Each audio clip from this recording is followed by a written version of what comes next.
Hey, what is up, everybody? Welcome to the Guilty as Charged podcast, coming to you live on a Sunday evening after the Chargers get their fourth straight home victory over the Las Vegas Raiders. Ton to dive into today in Jim Harbaugh's NFL debut, or I guess return to the NFL, I should say. And joining me, as always, is my guy Tyler. Tyler, what's up, man? How you doing today? Doing great, man. I love starting the season with a win. It's very nice. I got no complaints, man. Yeah, starting the season with a win is always very, very good. You know, it gives the Chargers the chance to be 2-0 next week. So, you know, Joey Bosa said it best after the game, being 2-0 is better than being 1-0, and being 1-0 is better than being 0-1. So there you go. Lots to dive into today, like I mentioned. You know, we appreciate you guys for tapping in during Sunday Night Football. I'm a little bummed that this game is going to overtime, but Tyler and I did not want to wait for the end of this game because overtime can sometimes last a much longer time than it should. So we hopefully you guys have a great time during tonight's show, and we should have a fun conversation today. We always like to start our conversations from a broader sense, and then we kind of dive further into specific things as we go throughout the show. You know, I think in Jim Harbaugh's first NFL game back in the NFL, I think it really is kind of fitting that the game ended up this way, where the offense is just kind of a slog for the first half on both sides. You know, myself and people on Twitter are really upset about the offensive first half performance, and I think a lot of that is justified. We can get into that. But then the second half comes about. They make some adjustments. They take the Raiders' best punch, and they put together two drives, and that really was enough to get the victory today over the Las Vegas Raiders. So we kind of talked about just like the culture and the identity of which team is going to shine brightest was the team that was going to win in this game. And thankfully for us, that happened to be the Chargers today. Yeah, the Chargers fans, and we were so excited for Jim Harbaugh to be hired to be the coach of this team, because we figured in the fourth quarter, the Chargers are going to start winning these games rather than losing them, maybe just like barely lucking out into a win. No, they're going to finish the games and win. And we saw that today, obviously. And I wanted to look through, you know, how the Chargers did quarter by quarter, because the offense really took over in the second half. So I was just curious, you know, what did the Chargers do? Like, how did it look quarter by quarter? So if you just look, only 28 teams have played, or have finished games, I should say. Yeah. And through that first quarter, the offense was 23rd in EPA per play out of 28. In the second quarter, they were 25th. But then, hey, you got Ben Herbert, you've got Jim Harbaugh, you've been putting in the work, you can make adjustments, you are well-conditioned, you are tough, you are physical. In the third quarter, they go to 10th in EPA per play, and in the fourth quarter, they were third, and they won, and they scored 2 touchdowns in the fourth quarter. They sealed that game, and it really felt like because the Raiders were playing really tough. They played a heck of a game, right until about Antonio Pierce kind of gave up on the Raiders and, you know, kicked the field goal and then punted. And the Chargers went, oh, okay, blood in the water. Here we go. And they just crushed them in the fourth quarter. It was over. Kind of the end of the third quarter into the fourth quarter. And that was it. Game over. Like, you felt the whole game just shift because the Chargers dominated and took over. And, they didn't score 30 points by any means, but you could just feel that difference. And it was awesome. You know, when Harbaugh was hired, you know, I said, it's so great for Chargers fans. We finally get, you know, some peace of mind. We get to feel like we're going to win in the fourth quarter. And we got that today. And it really showed all their hard work has paid off. Yes, I know it's not the Chiefs or the Ravens or the Texans or whatever, but it felt good. It really felt good today. Yeah, I had a friend of mine from work who is a big Michigan fan, and he texted me about right as the fourth quarter was about to get going. He was like, this feels like a Harbaugh, Michigan versus Ohio State versus Penn State versus whoever, you know, big rival, insert rival here, Alabama game, just where like both defenses were just like really intense and really physical. And I think that showed from an offensive standpoint. And then both offenses had to kind of figure out how to adjust to what the opposing defense was going to be doing. And a lot of that is not surprising. It is week one. And I would remind people who are like, sky is falling about the offense. Justin Herbert missed 3 weeks of practice. Like, this offense was essentially not practicing, not getting reps for 3 weeks of training camp, and they didn't play in the preseason. So this is, I think this was kind of a game where the Chargers had to problem solve. They had to figure out what they were going to do when their backs were against the wall. And they were able to do enough to move the ball eventually in the second half, score 2 touchdowns, have 2 really, really good drives. And I think that obviously, yes, I would prefer Justin Herbert to just throw the ball all around, the run game to be perfect. But I think this particular game and the way that it unfolded, the way that the Raiders just like were throwing haymakers at them and they just were taking it. And then, okay, now it's our turn. Now we're going. Now we're ready to rock. I think in the long run, like this kind of game is going to benefit the offense more than just like coming out and hitting on all cylinders. And I think that just kind of shows that this offense this year will be able to win in multiple ways, as opposed to years past where it's like if this team played this Raiders team with Kellen Moore, Joe Lombardi, they never would have gotten any momentum back in the second half because the passing game was not working. So I can think of maybe like 3 games of Justin Herbert's career where he played like he did today and they won.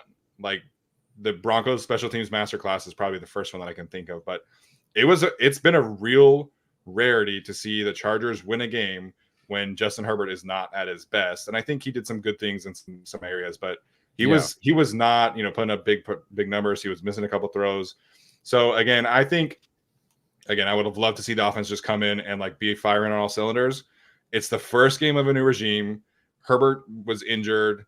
They did not play in the preseason. There's just a lack of rhythm. And so for them to just get put in this corner and have to like just punch their way out, essentially, unfortunately at the end of the game, they did literally have to punch their way out. But I think it just is really going to benefit them in the long run. Yeah, I agree. I'm glad they can win in these different ways. I was worried watching the Ravens and the Chiefs. Obviously, only one team won, but I felt like their offenses could win in different ways. Like the Chiefs obviously can win in different ways. Sometimes it's Kelsey, sometimes it's Pacheco, sometimes Worthy's not going to get 2 touchdowns a game, which sucks. Can the Chargers do that? I don't know if they've solved that yet, but I feel like they can. And at minimum, they at least proved today they can win a game if Herbert is not fantastic. And I will take that over. Was the last game I saw at SoFi the Lions game? It might have been, because I didn't attend a whole lot of games last year. Last time I saw them play, Herbert and the offense scored 5 straight touchdowns and lost. Yeah. So you know what? If that's how it looks and they win, hey, I'm all for it. And honestly, I don't know how you guys felt. I don't know if you felt, Steven, watching other people in the chat. Once that fourth quarter rolled around, I didn't have a ton of anxiety about the game. Granted, they were driving and getting close to the end zone, so I felt better. But like, I don't know, it just felt different. I believed in it, which is so strange. Yeah, midway through the second quarter, I was definitely very nervous. And then Gardner Minshew had that fumble thing, and I don't know what to really call it. I don't know genuinely what he was doing there. And then the Chargers got a field goal, and I felt like, okay, like that's just going to kind of settle them down a bit. They didn't get a first down after that, but it just felt like they needed to have this kind of like moment, I guess, to just settle down. And I think some of that also belongs to the offensive line, which we can get into. But I think this was a time for the Chargers to be able to just say, hey, like, we just need to settle in. We need to find ourselves. And like, we know we can do this. And I think that game really flipped once the Chargers were able to get that fumble recovery. I wish Christian Fulton had just been able to like house it, but it is what it is. I think the offense eventually just settled into a nice rhythm, and we can talk about him. But J.K. Dobbins, man, like such a cool story, cool moment for him to have those 2 big runs, the touchdown. He really sparked the offense in a way that I think a lot of people were maybe not expecting. But once J.K. hit that first big run, I was like, okay, like I think the Chargers are going to settle in here. I like the adjustments that Greg Roman and company were making in the second half. So once they settled in, it just kind of felt a little different, vibe within the stadium. And even on TV, it felt that way too. Yeah, it was really chaotic in that first half. Obviously, the 5 or 4 false start penalties, the holding calls, it was not pretty. Things just looked discombobulated. Didn't like the calls were coming in right. I'm pointing this way, and this guy's not lined up this way. The offensive line couldn't pick up a stunt. Some guys were rushing free, and they weren't ready for that. Yeah, second half rolled in, and they seemed to have ironed most of that out. And it really did feel like it started from the offensive line outward. I thought the offensive line started to figure it out. They blocked way better. And suddenly, like, everything calmed down. There was one play. It might have been the Hayden Hurst play where, like, finally Herbert had some time. Then, boom, it looked beautiful. And then the J.K. Dobbins play, which might have been before that. Like, you could start to feel the offense go, okay, whew, like, we haven't played together. Like, literally, like, Bozeman has not played with these guys in a live setting. Herbert has not really been out there. They kind of had to go through like their own preseason game in the first half. And the second half, they went, oh, yeah, okay, we figured this out. Yeah, and I don't know, everybody has very certain feelings about the Joe Lombardi offense, but remember the opener against the Cowboys in 2021 was kind of a disaster. Like, there were so many pre-snap penalties. Remember, Jared Cook had like 4 or 5 illegal formation penalties, illegal shift penalties. And they ended up having like an amazing offense. Like that offense was a top 5 offense in the NFL that year. So, you know, we are so juiced up that football is back, and I understand it. And we're used to the offense with Justin Herbert looking a certain way. But I would just kind of encourage everybody to maybe kind of take a beat a bit and relax and understand that this is a marathon, not a sprint. And the Chargers passing offense is relying on 3-4 receivers who have never really played in the NFL. You know, Joshua Palmer has been in the league for a few years, but he's not exactly, you know, a wily veteran that has a ton of success in the league. I think he's a good player, but, you know, this receiving core is very, very young. The tight end group is kind of unproven together, and it's not like they have this amazing tight end pass catching group. So this offense, from a passing standpoint, I think it's just going to be a bit of a work in progress, more so than some fans would have expected. But like I said, I think the fact that they were able to do enough in this game against this defense, which I do think is going to be like a top 8 or 6 defense, is ultimately just going to help them gain more confidence down the road than if they had come in and just been lights out right from the jump. Yeah, absolutely. And they're also missing DJ Chark, which will be for at least another 3 games. We'll see after the bye what changes. Another thing I really liked, though, is we talked about Harbaugh ball and all this and running the clock out and that sort of thing. One thing I was really encouraged by was a few things. Is that final drive where honestly, I expected them to just run it over and over again. Yeah. But they opened up with a pass to Ladd McConkey, and that drive closed with a pass to Ladd McConkey. Yeah. And in that final pass, it was 3rd and 6 or whatever. Raiders had no timeouts. I would have gotten if you just ran the football, drained some clock, and called it a day and kicked a field goal and taken the lead there. And that would have also put the game away.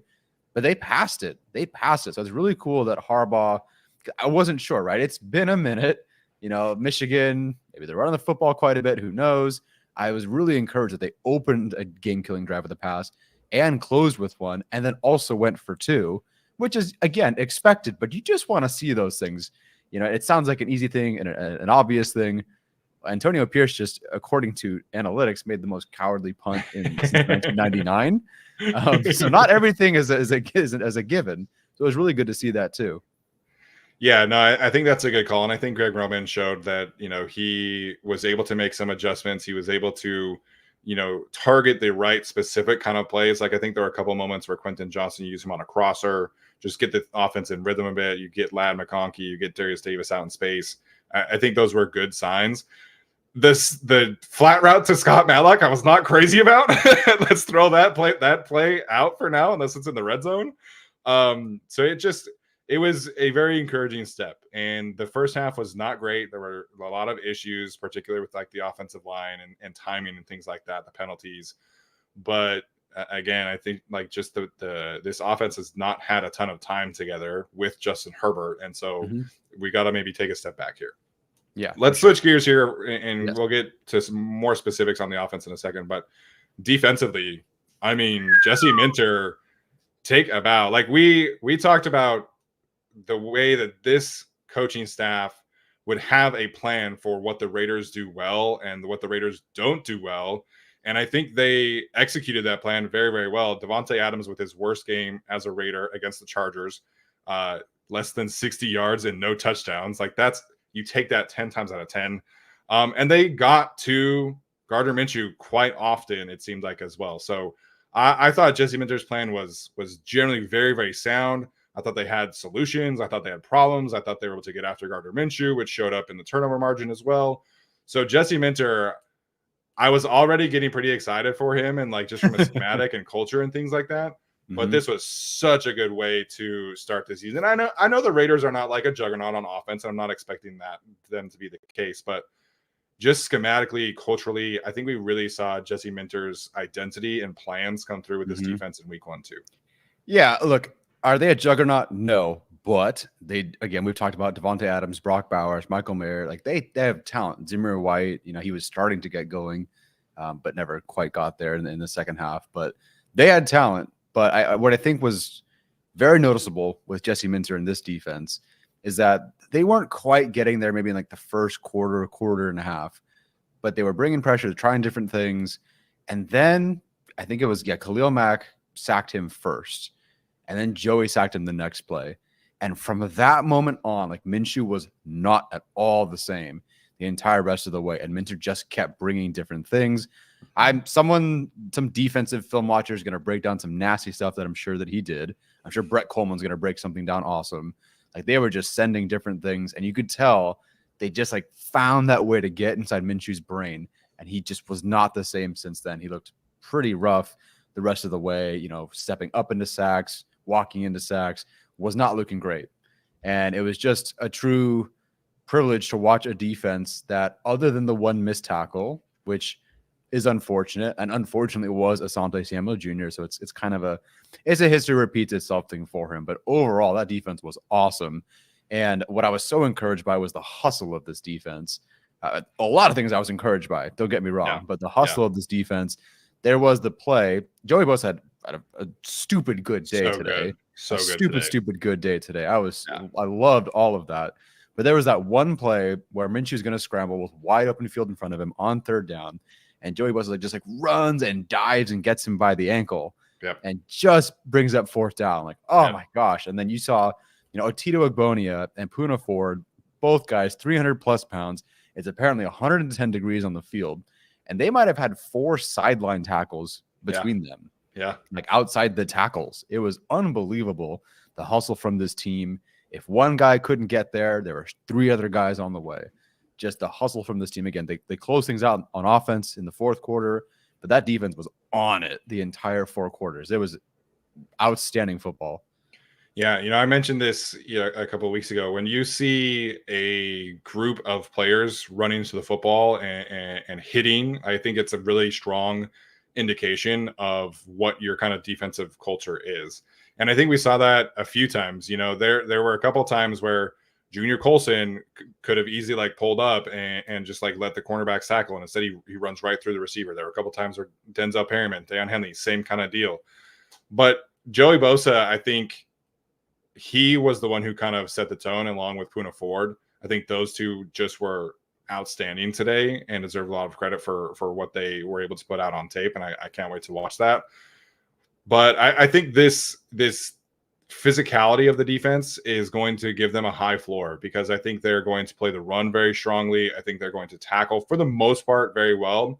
I am a little concerned about the amount of cover 2 that they ran today, which forces cornerbacks to tackle at a really high level. And I'm a little concerned about Asante Samuel Jr. playing in a defense where he has to tackle a lot. But outside of the one missed tackle, I thought he had some really cool moments. So this defense, I thought, was flying around. I thought they were physical.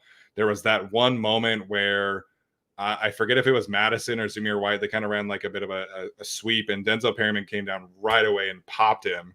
And as he's pile driving him, Khalil Mack came and also popped him.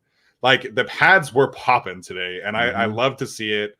This defense, I think, is going to play faster and more physical than what they have done in the past. And I know that right on cue, Jasir Taylor catches some flack a lot of the times because he's not super flashy, but the man was playing through an ankle injury and then made a crucial third down tackle to get the Raiders off the field late in the fourth quarter. That kind of stuff just was not happening last year.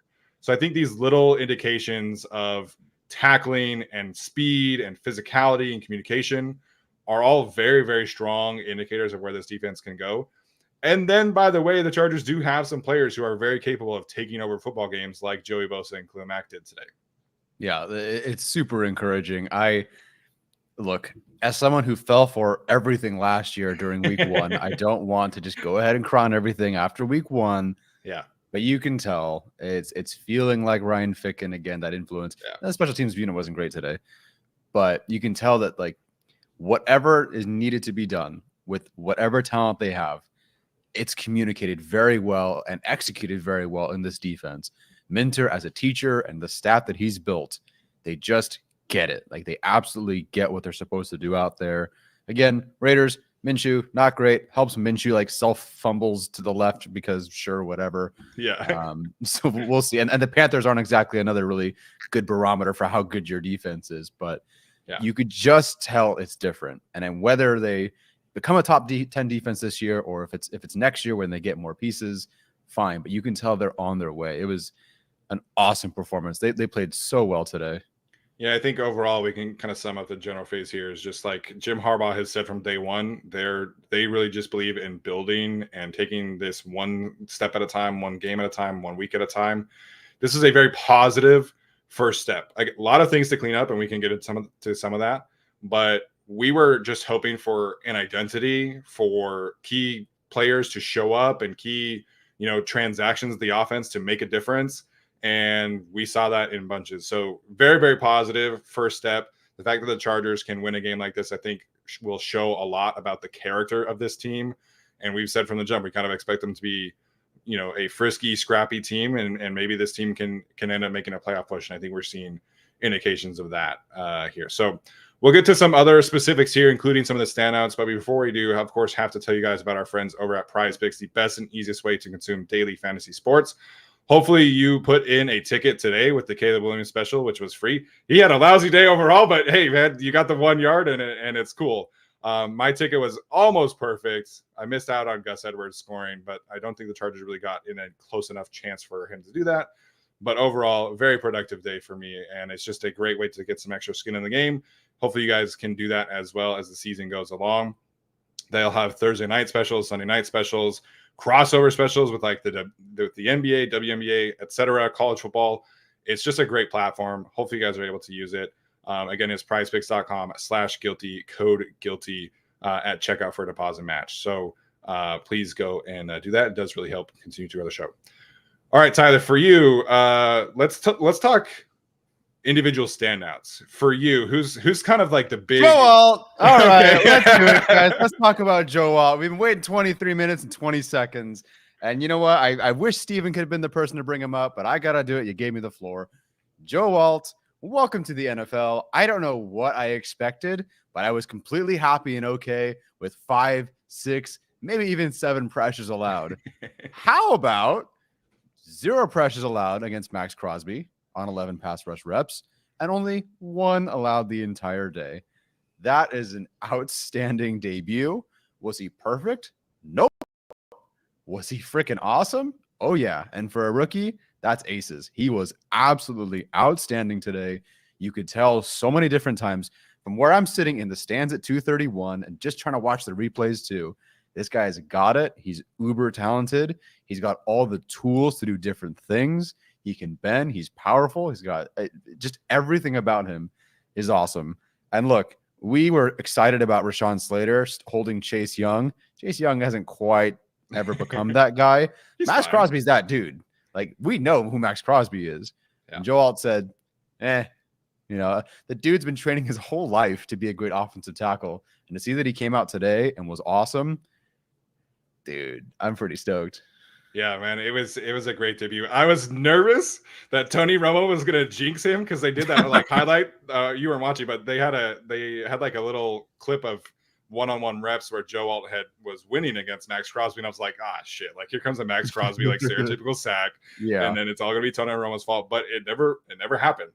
So Joe Alt, I think I was trying to temper expectations, particularly this week, particularly against like his upcoming stretch. TJ Watt was insane today, so we got to worry about that in a few weeks. But 0 pressures against Max Crosby in one-on-one situations. It literally has not happened against Max Crosby in 2.5 seasons. 2.5 seasons, Max Crosby has not been shut out by any offensive tackle matchup with at least 10 reps. That's according to NFL Pro. Wow. So Joe Alt, again, there were a couple run blocking reps, which were not great. Christian Wilkins. Who I have a lot to say about him later. Christian Wilkins kind of tossed him on one play, but he's a rookie. He's played offensive tackle for 3 years, basically, of his career. For Joe Alt to come in and have 0 pressures against Max Crosby, like insane. One of the best rookie offensive lineman performances we've seen in a one-on-one situation. Again, the Chargers offensive line has some things to clean up, which we'll get into, but for Joe Alt and also for Ladd McConkey, for Junior Colson, each of the 3 of them have really, really key moments in this game is huge for the Chargers. These 3 have to play. They have to play well, and they all did that. And for Joe Alt specifically to get the matchup with the best player on the Raiders and a guy who I think is like a top 5 defensive player in the league and say, no, I got this. It's insane. It is insane, man. And, I will give Crosby props because he also went against Slater quite a bit today, too. He did. He moved a lot more than previously, yes. Which maybe could have been an indication of how things were going against Joe Alt. So the fact that like the choice for the Chargers, like, do I want to go against Joe Alt or do I want to go against Rashawn Slater is crazy, man. The Chargers, again, had a lot of issues, but those edges, man, were completely locked down in one-on-one situations. Yeah, which was outstanding. Steven, how many pressures did Rashawn Slater get up today? Goose 0. Oh, 0 pressures. Yeah. So that's pretty damn good at football. Yeah, Rashawn Slater. So according to unofficial stats, it's unofficial. So maybe there's one more here for Alt or Slater, but let's go with unofficial. Joe Alt gave up the pressure, and then there was one more play where he was beaten, but no pressure. Oh, wow. Rashawn Slater was not even beaten a single time. He didn't give up a pressure, and there wasn't even a rep that counted as him losing at all in pass protection. Like, listen, man, I love Lord of the Rings, The Two Towers. This might be my new favorite Two Towers, man. Like, call it the extended edition or whatever you want, man. Like these 2 guys are fantastic. And yeah, imagine going up against Joe Alt and going, never mind. I'm gonna go against Rashawn Slater instead. Get it? Like, I'm gonna go try it out over here. Oh shit, that sucks too. And then he rushed Zion, and he got the best of Zion. But heck, those two tackles, man, were awesome. Yeah, man, it's going to be such a treat to watch these 2 play and protect the edges for Justin Herbert for the long haul.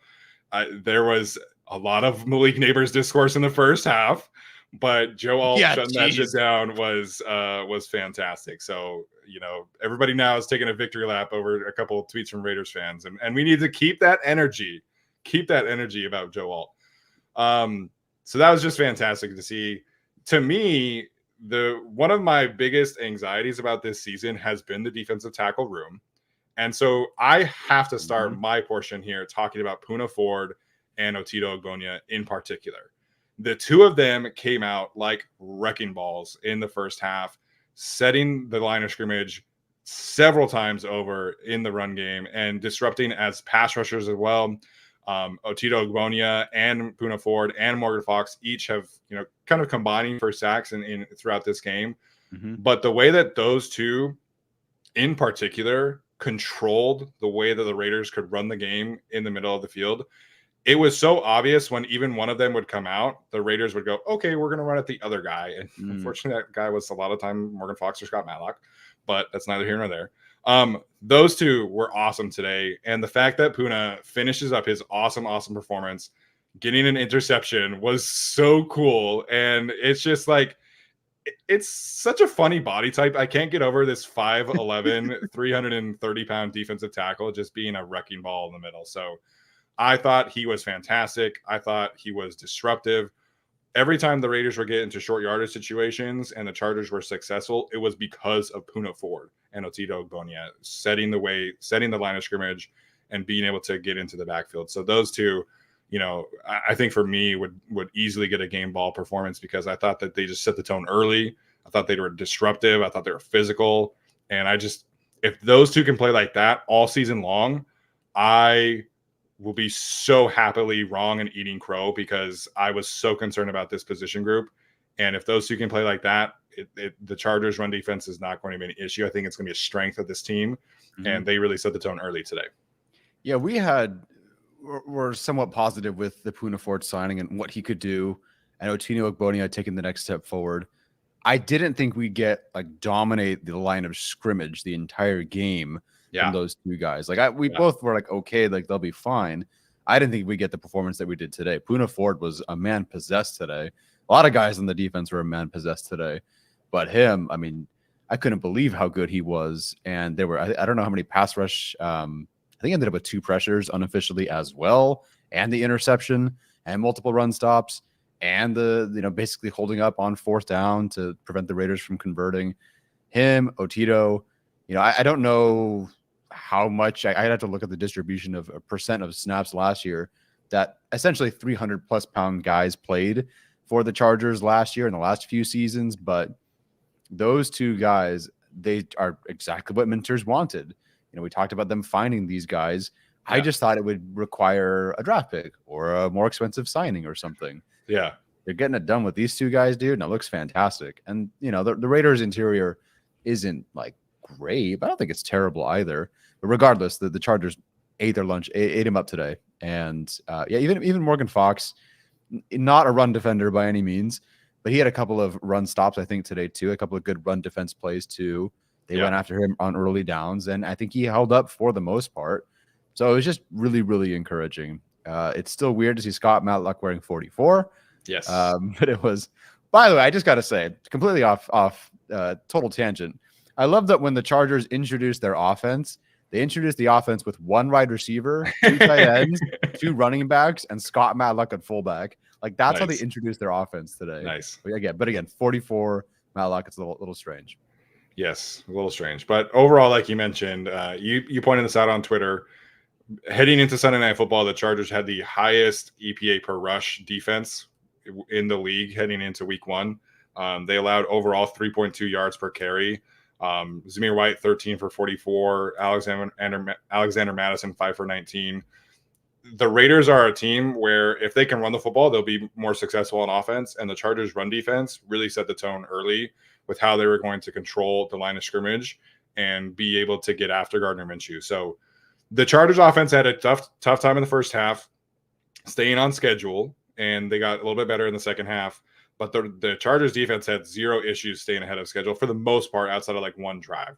So I thought they did a great job all around, staying in schedule, getting to these 3rd and long situations, 3rd and 7s, where they could then get the pass rush going. And the next standout, obviously for me, has to be Joey Bosa and Khalil Mack. And Joey in particular was a menace. And there's a lot of Joey Bosa takes out there. I'll let you talk about him first because people kind of know where I'm at with Joey. But what did you make of his performance and kind of by adjacent there, Khalil Mack's too? He was having a ball out there. When he forced that fumble, he was just jumping up and down and running off the field. He got the pictures sack. of that are great. He's just kind of running around the field doing the shoulder shrug, and Big Bear ate Pop-Tarts today. Like he was just out there. And I don't know what it is. It is very early, right? He is very healthy. He hasn't been, playing a ton of football because he's been resting the preseason and stuff like that. But he just looks great. He looks happy, which I think is important. And he looks healthy, which is obviously also very important. He was fantastic out there. I think maybe since 2021, that Arrowhead game or the game against the Bills. Other than that, like those are the only other 2 games I could think of that have been his best games since the game he had today. He was awesome. Khalil Mack was awesome. There is nothing more fun than watching Khalil Mack take an offensive tackle who's paid millions of dollars and just kind of like shoving him into the quarterback. Yeah. That is my favorite annual tradition is Colton Miller getting shoved around by Khalil Mack. And Colton Miller's a good player, man. He's a good player. Not a slouch, man. Not a slouch at all. But Khalil Mack's just like, excuse me, I'm just trying to knock you over. Fantastic set of edge rushers there. Great day. Yeah, the only negative from the edge room is that we didn't really get to see a ton of Thule. Like, Thule just did not have a ton of opportunities today. But Joey Bosa finished credited-wise with 7 tackles, 1 sack, 1 tackle for loss, 2 quarterback hits, and 1 forced fumble. Fantastic. And I think there are going to be several run stops credited to him after the fact from PFF. So I'm excited to see how that turns out.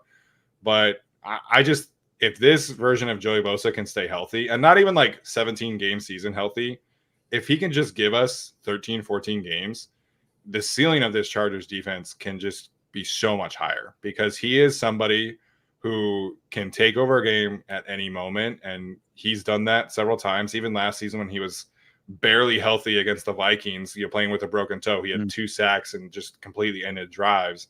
And then when he came back from injury against the Bears, he just was a game wrecker. Same thing against the Jets. So I know a lot of people are very salty and are frustrated with Joey Bosa's health injuries, and I get it. But when he is on the field, he is a difference maker. And he is somebody who can just really, really have such a strong impact on the Chargers season. So I thought Jim Harbaugh spoke pretty highly of him after the fact, which was good to hear. It was fun to see Joey out there having fun again. I can't really remember the last time he had fun in an NFL season, because even 2021, when he was playing healthy and had a good season, he was like the only player on the defensive line that year. And he was not having fun. And then 2020, he was injured. In 2019, he was injured. And really, it's been since like 2018. Actually, he was injured that season too. It's been since 2017 since I can remember him having like fun and like, just being like himself out there. So that was great to see. Khalil Mack had a fantastic game. He always plays great against the Chargers, or against the Raiders, excuse me. Speaking of prize picks, his prize pick number was 0.25 sacks, and he ended up with 1.5 credited. So no problem there. But it was just, we've been so excited about this edge rusher room and the potential that they have. And the fact that they completely dominated this game and we didn't even really see Tuli much at all, I think just speaks to where this group is at and where they can be at if Joey stays healthy. Yeah, I mean, they feels like they have a secret weapon now in Tuli Tuipulotu, where they can just, at any point, just had to go nuts and leash him if they need to.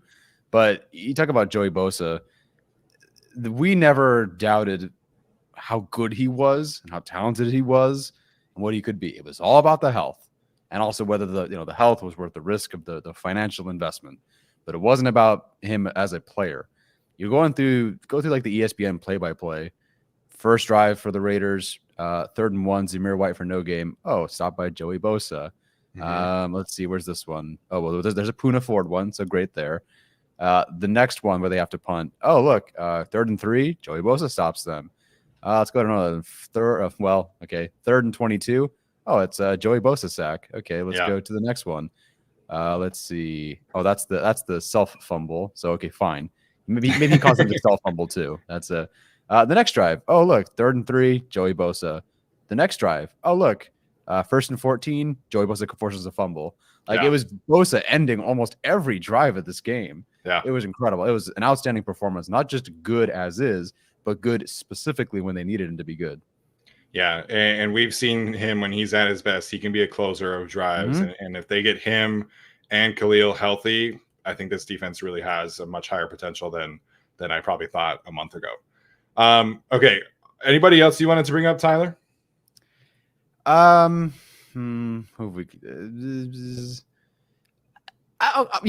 he got a touchdown, I'll shout out McConkey. We have not mentioned that specifically. I thought the first catch he had, he made someone miss. That was great. There was one catch that was pretty difficult. He had to grab it, and then he got hit immediately. Great. And then, of course, that touchdown to close out the game. Caught it. Nasty. And honestly, he's probably fast enough where he might have beaten the corner on the edge or whoever, linebacker, whoever that was. But anyway, stops on a dime, makes him miss. After that first guy misses, he's at 0 miles an hour. He's just standing there. The other guy can completely come up and hit him. Makes that guy miss too. They called him Brock Bowers light for a reason. They said they had the Brock Bowers like stuff to him, and that was pretty good, man. It was awesome. Yeah, not super flashy in terms of his yardage totals, but if he can just give the Chargers this kind of play where he's the chain mover, that kind of felt like what his role was today. And that just can provide such a high floor for him, because it just is a stabilizing role for a rookie wide receiver to just be that kind of player. The catch that you mentioned where he got tackled immediately, was low-key an insane catch. He had to arms across his body and he had to snatch it, and he was the Raiders defender was draped on his legs. It was kind of a crazy catch that kept the Chargers drive alive. So I think just really important and impactful touches for Ladd McConkey. In a world where the Chargers can get some more extended drives, I don't think we got a ton of answers about the wide receiver room and the distribution and the roles and things like that. And some of that is the offensive line issues that happened in the first half. So hopefully next week, when the Chargers have a much easier opponent, we can kind of get some clarity about that. But Ladd played great. I mentioned him earlier. J.K. Dobbins, I thought was fantastic. Just brings a different level of juice, and he kind of joked that he's not fully back into shape yet, but that's okay. I thought just his vision, his patience, his burst through the hole was great. He was really good in a couple short yardage situations as well.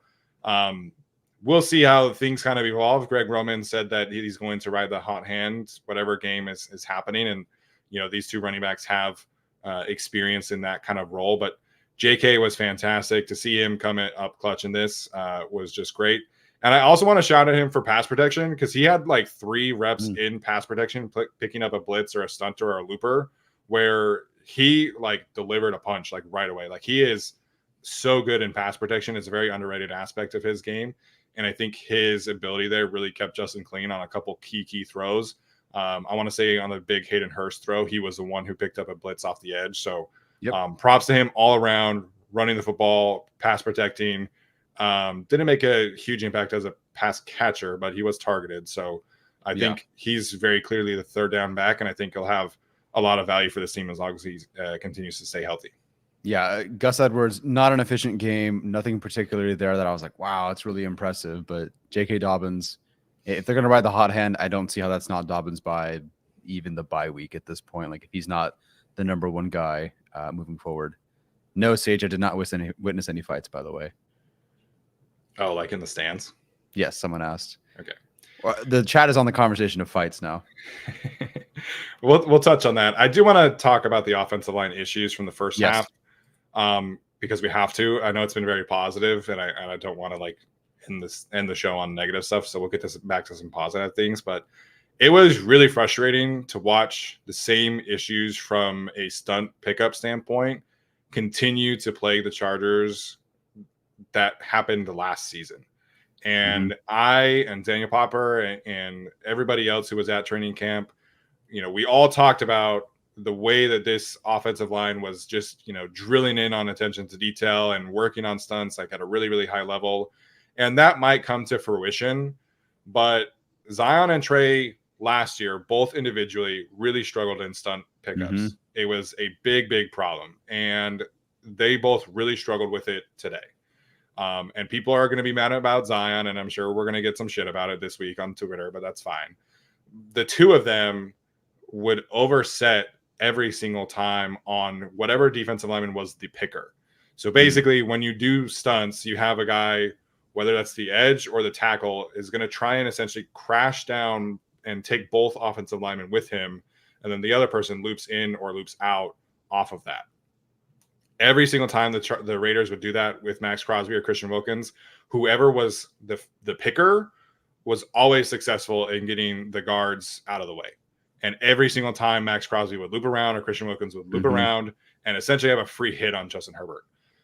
It was a massive issue. And thankfully, that's stuff that can be corrected. And I think the Chargers did a much better job of that in the second half.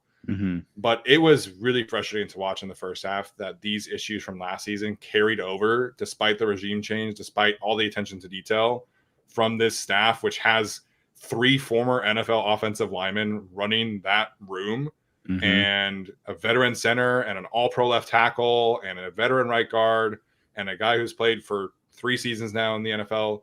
It was really frustrating. And that to me was like the main reason why the Chargers offense struggled out of the gate was they just could not do anything against the Raiders stunt game. And the Raiders were throwing the kitchen sink at them and the Chargers just were not able to do anything up front. It was really, really frustrating to watch.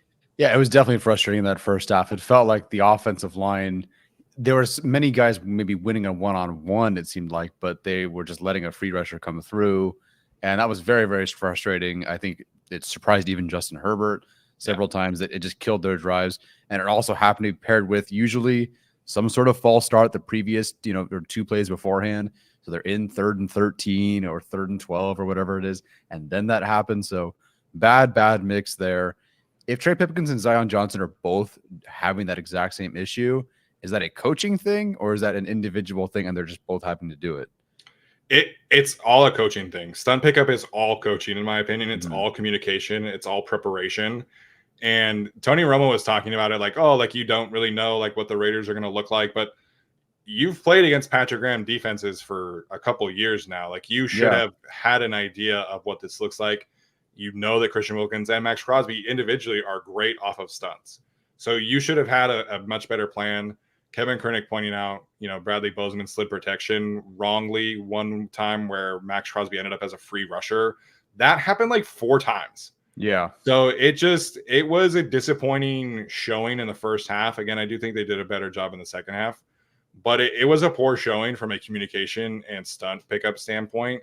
And it's an issue that has to get corrected, because 2 weeks from now, when they play the Pittsburgh Steelers, that unit stunts like crazy.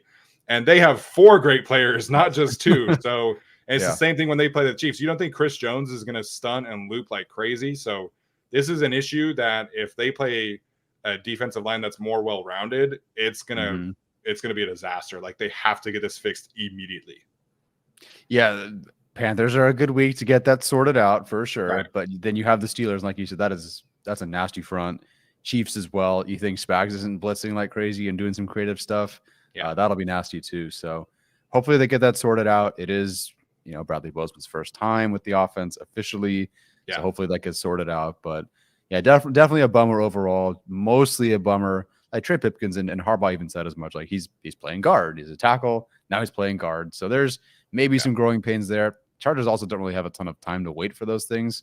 Yeah. And they do have Jamari Sawyer should things become an issue. But Zion, of course, is the big bummer there for sure. You think that would get sorted out by now. He's played now on the same side. So hopefully that gets fixed moving forward. Some great blocks in the run game. Both Dobbins' big runs were off of his side right behind him. Yeah. But the pass game is what has always been the issue, the biggest issue. Got to get that corrected. Yeah, and you mentioned the Bozeman thing. He didn't play at all in the preseason games. And the Chargers did have some shuffling of the offensive line in training camp. There was a point where Jordan McFadden and Foster Sorrell were the 2 guards and Brendan Hymas was the center. So theoretically, this should improve. This is a unit that I think has a pretty high ceiling as long as they can correct this issue. And it is an issue where I think just more reps and more communication and more coaching can correct it. But I also thought that last year, and then it never did. So this regime, I think, has the pieces to do it because, like I mentioned, they have 3 former NFL offensive linemen who played a very long time running this room. Andy Bischoff is obviously a good run coordinator. You have Greg Roman, who is an offensive line savant, if you will. It's an issue that should get corrected, but I was pretty disappointed that it reared its ugly head in the first half that way.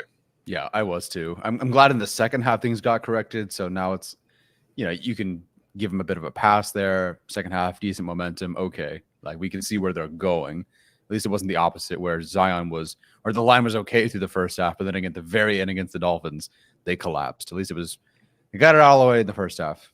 Yeah. I don't want to make any sweeping declarations about any individual play outside of Joe Alt and Rashawn, like their numbers. And you can see that. Yeah. I do want to watch the film and see really how the interior guys played because it's much harder to tell on broadcast angle. Yeah. All right. Should we have the fight conversation? Yeah, sure. Do you want to go first or you want me to go first? Because I have some thoughts. Okay. So I'll just say you got a better angle of it than I did because they ended up fighting in our end zone. And then once at a certain point, the view kind of tucks under where you can't really see what happens. So all I saw initially was Josh Palmer's head getting turned around. Him was grabbing his face mask and it was getting turned around. And all of a sudden there was this big scuffle. My understanding is through most of the game, true to what Pierce may have been, hoping the Raiders would be in the Raiders mentality. Some of these defenders were kind of being assholes through the entire game. Certainly after the whistle, the play's over, whatever. Again, you guys get the broadcast view. I'm just trying to watch this thing from the stands. So to me, it looked like the Raiders absolutely started it and were a problem. And then suddenly I'm seeing Will Dissly get knocked. Will Dissly was way over there. All of a sudden, Will Dissly is a part of it. And it sounded like it was, I think, Wilkins on that one as well. Disappointing for sure. A bummer that Josh Palmer ended up getting ejected for what seemed like something that wasn't really on him. I get that there's a retaliation aspect, but come on. The pictures after the fact, I love that lad McConkey, all 195 pounds of him, was in there scrapping too. He's always been that way. Yeah. You can really tell who watched the YouTube highlights and who watched the film on McConkey. Because if you're surprised, he's a scrapper, man. he loves getting into it with different defensive backs and stuff like that. So loved seeing him jump in there. Loved seeing Quentin Johnson jump in there. But again, that's just my perspective from the stands. Go for it. You have more thoughts on this. So listen, like during the game, like Max Crosby always does a lot of stuff after the snaps, but generally speaking, it's almost more like mind games. Like he's more of like like I'm just here, like just so you know, like and he did some of that today. Like there was a time where he almost got home to Justin, and he kind of like wrapped him up, and they're like weirdly friends. I don't know, but he like wrapped him up and like gave him a bear hug. Like that stuff is generally fine.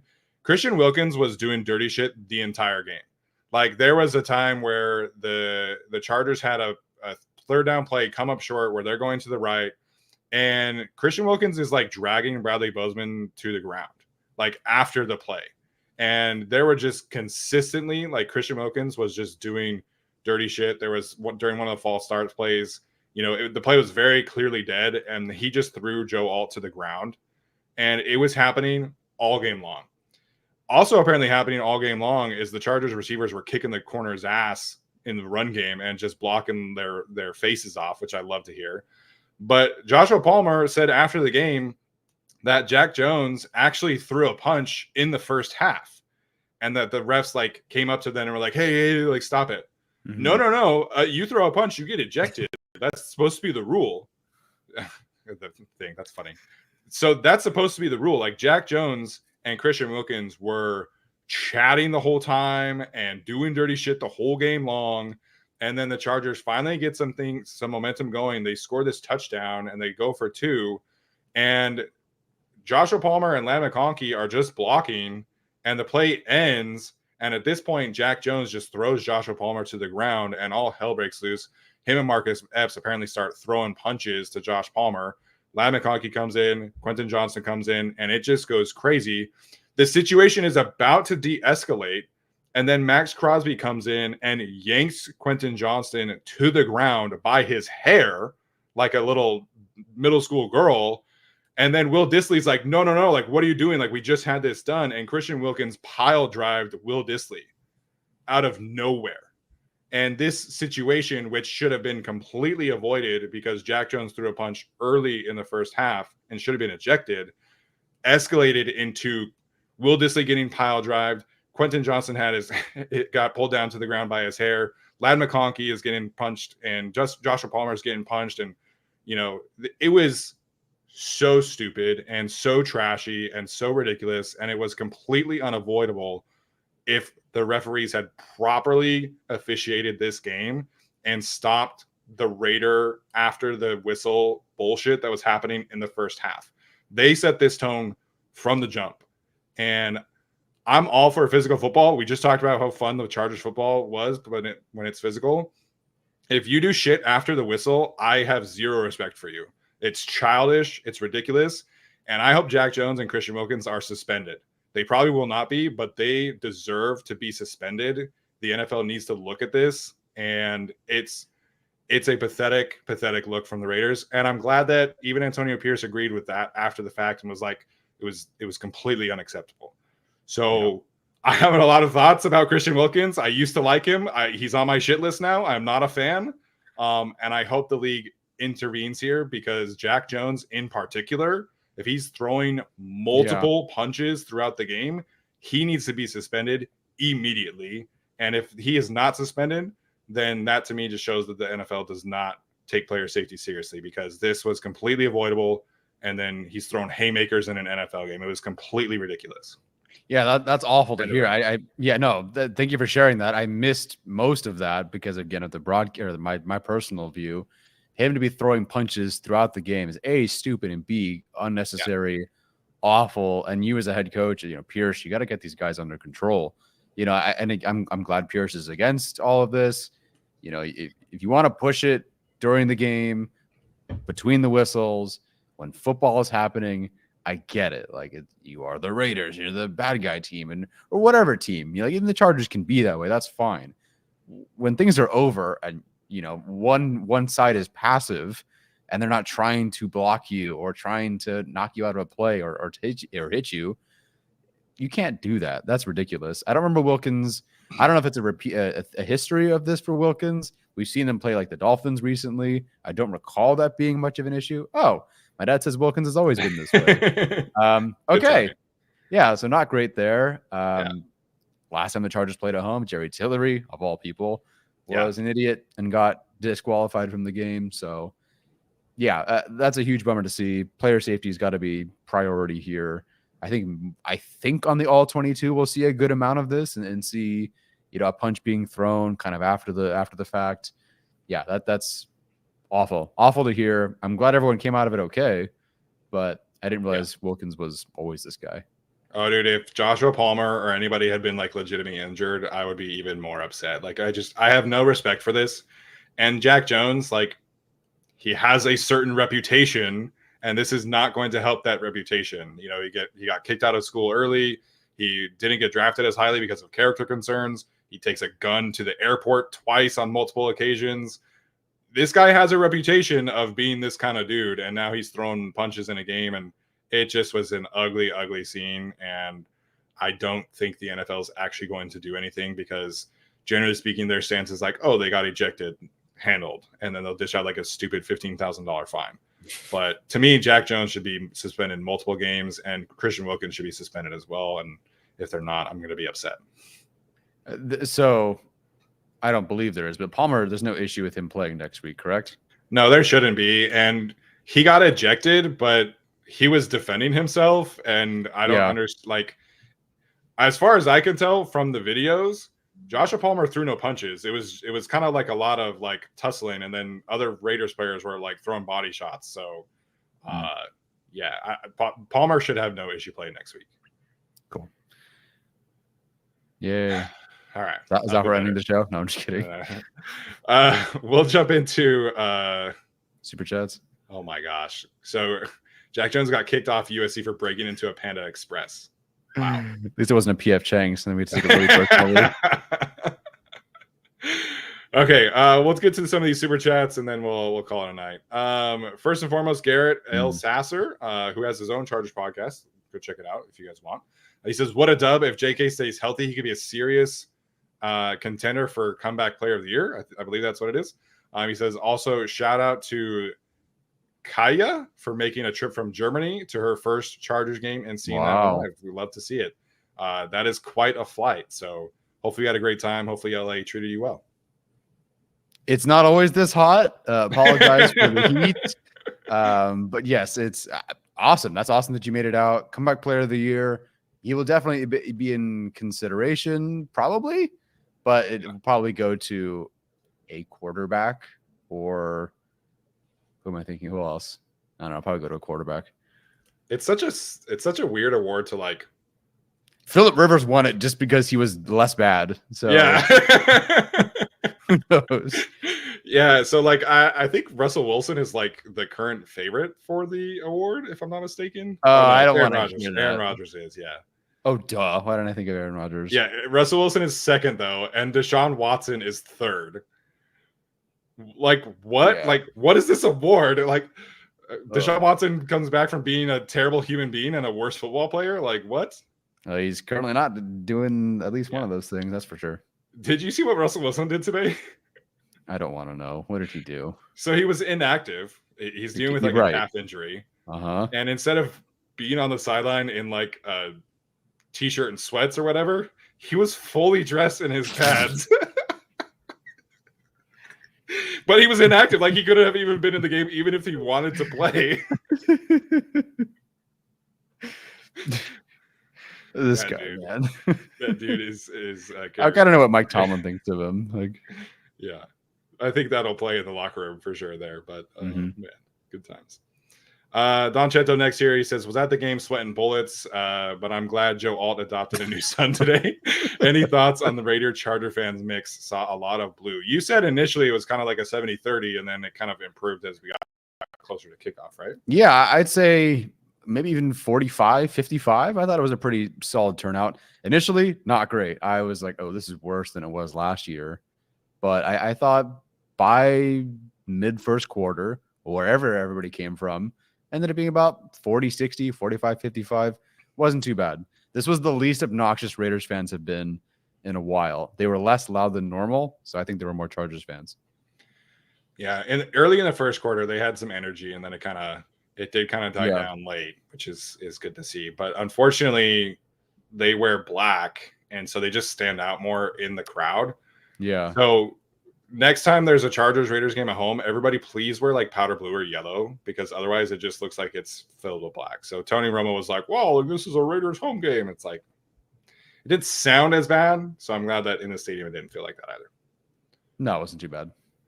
Darrell, last year the run game was fantastic in week 1 versus the Dolphins, but ultimately tanked. What did you see from the offense that gives you hope they can sustain this rest of season? Bolt up, Gak. I don't know that J.K. Dobbins will have 10 yards of carry, but I do believe I think it was like 13 and a half, actually. Was it really? Yeah. Well, wow, okay. So I don't think J.K. Dobbins can have 13 and a half yards per carry. But I do believe in, whether it's Edwards or Dobbins or Vidal, whoever it ends up being, or Haskins, who is active, I do think they can sustain that end of game situation, run it out. I think the line is going to find itself. So I believe in what I saw in that last quarter. Not that they're going to score 2 touchdowns a quarter, but I believe in their ability to find themselves, relax, then implement their strengths against other defenses. Yeah, I think there's a few things here. If you listened to the show last year, you know how much we talked about the tight end position being an issue. Well, outside of the false starts, the tight end's room was not an issue today from a blocking perspective. So I thought they blocked pretty well, at least on the TV copy. We'll see what the film says. So that's one thing. And this room has multiple good blocking tight ends. You know, so if Will Dissly misses time, like, I'm comfortable with Hayden Hurst as a blocker. I'm comfortable with Eric Tomlinson, who they brought up to the active squad as a blocker. Scott Matlock as a blocker. So personnel at that spot is one reason. I think personnel at the running back room is one reason. You know, I think Joshua Kelly was like a little underrated last year, but he's not nearly the player that Gus Edwards is as your RB2 or J.K. Dobbins or whoever is kind of the not hot hand player. And then we really like Kimani Vidal as well. So that's another thing. And then I think just like for all of the issues that Greg Roman might have, I know that guy can coordinate the heck out of a run game. So I think just it's a trust in personnel and it's a trust in Greg Roman that they'll be able to get the run game going consistently. Like Tyler mentioned, you're not going to get 13 yards of carry from J.K. Dobbins, but Gus Edwards was not very good today either. So there's going to be Gus Edwards games where he has more runs, and he did have a couple like as the game went on. But it's just a trust in personnel, a trust in the coaching staff that was not there last year, where last year it felt like kind of the perfect storm early, where like the offensive line was healthy and Austin Eckler was healthy, and the Dolphins last year were terrible against the run like throughout the season. So that was kind of part of it too. And then Kellen just kind of abandoned the run game. So Greg Roman's not going to do that last part. And I think I just trust it. They're definitely not going to abandon the run game. That's for sure. They did abandon the run game today. Yeah. They could have easily done that. NSN here, is the passing game DOA? Is this what it's going to look like? I love Alt, but my heart is bleeding for Justin. Is the pass game dead? No, what is it going to look like? I don't think so. How many downfield targets were there? 1 to Quentin Johnston, depending on your definition. The one that was kind of a there were 3. I mean, Hayden Hurst had a Hayden Hurst. Oh, that's right, Hayden Hurst. Quentin had 1 downfield. Mm-hmm. Was Palmer's downfield no, that was not downfield. No, maybe 3. Yeah, so it wasn't a ton. There was no time really. Yeah, I think DJ Chark hopefully could be an answer there to help with that. So I mean, they still have that entire aspect of their game that they seem to gel really well with in the offseason. Just obviously couldn't use it today. So no, I don't think it's DOA, but I certainly don't think it's like this amazing pass offense. And if you thought it was going to be, I got a bridge to sell you. Yeah, it's not DOA. I think the receiver room is going to come together. You know, we didn't really get to see the tight ends have a ton of impact from a pass catching standpoint. The offense in the first half was just anemic, so it's tough to really tell. Mm-hmm. I think it's going to improve as the season goes on, but it's not going to be what we're used to again as like a high-end elite offense. It's just not. Mm-hmm. But if they can be the 12th best passing offense, I think that is more than okay, and that might be their ceiling.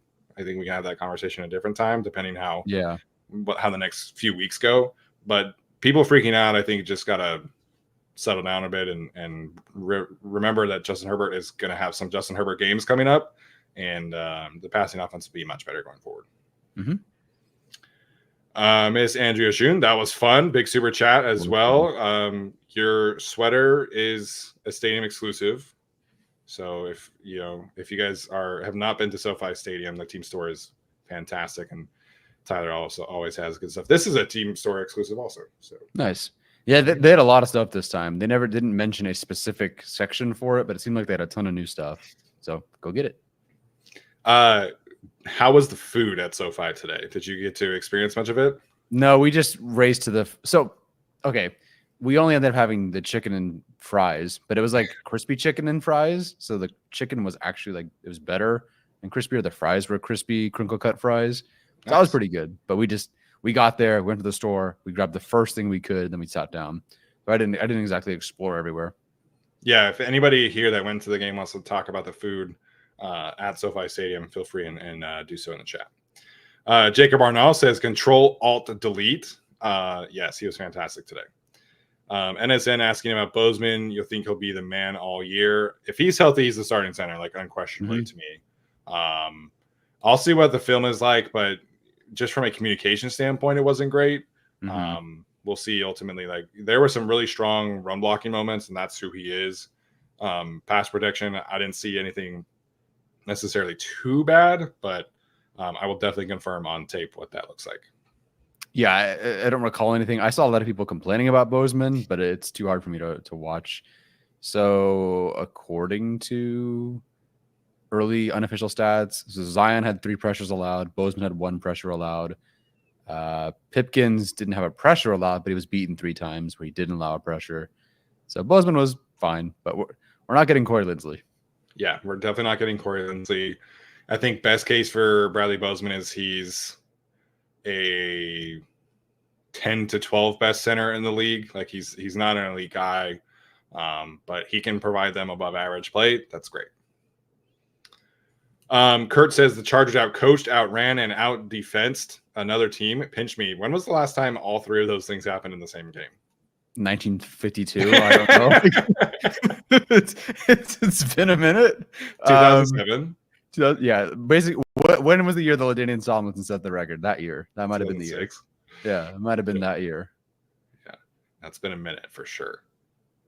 But yeah, exciting times. Harbaugh after the game was so funny. He, I think, forgot to do the game ball thing. Did you watch the video yet? No, I didn't. So he's doing the speech and he's about to wrap up, and Dean Spanos actually is like, "Hey, no, we got to do game balls."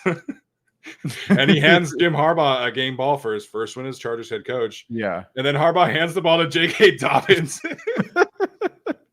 And then J.K. is doing a speech and he's like, "Hey, J.K., I need that ball back later." It was hilarious to watch. I think he was so jazzed up after the fact. Yeah. It was great to see. So you and whoever else has not watched the video yet should definitely go watch that after this is over.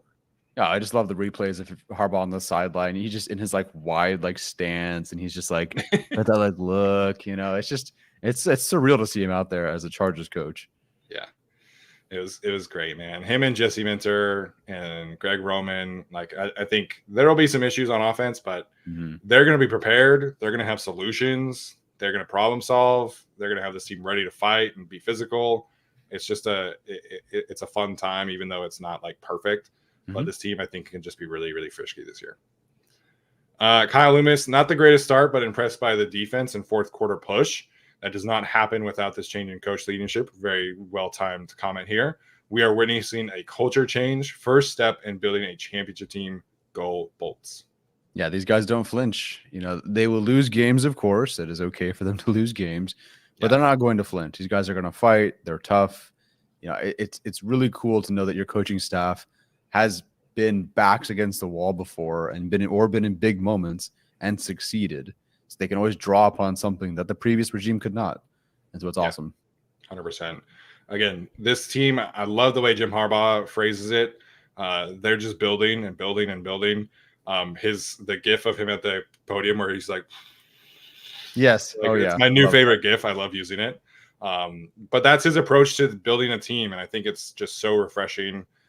because they really believe in just like positive momentum and getting better each and every single week, as opposed to like, not to say that it was wrong, but Brandon Staley was always like, okay, we reset and now we're doing this game and this scheme and then we reset. And it's like, you just completely like clean slate. Whereas with Jim Harbaugh, it's like he really just believes in like building and building and building. And I think that will continue to show up in the way that this team plays. Yep. I think this is the last super chat here from Alan. He wants to know how we felt about Quentin Johnston's utilization tonight. I was pretty thrilled with it. I think there were at least 3 catches on crossers or like a screen or a screen. Oh my gosh, a screen or a quick out or whatever it was that were great. Like Quentin Johnston, yak guy, used for yak. Wow. So I was glad to see that. I really wish he came up with that like out route on 3rd down, but I don't know what you're laughing about, but I'm what are you laughing about? Johnny's comment in the chat. Oh. There's some takes about Max Crosby out there. I don't want to talk about that publicly, but it is what it is. Gotcha. Sounds good. No, but I thought Quentin played well. His drop on the sideline was a very, very difficult catch that I think he probably could have caught, but I'm not like too mad about that one. But just the usage overall, I thought was smart. Slants, crossers, the deep ball from Justin was actually like spot on. But he wasn't able to make that play. So I thought it was good. We'll see what that kind of, looks like going forward without DJ Chark over the next couple of weeks and how that changes for Quentin. But, midway through the 3rd quarter, he was their most productive receiver. And I think that would have been definitely a surprise for us, heading into the game.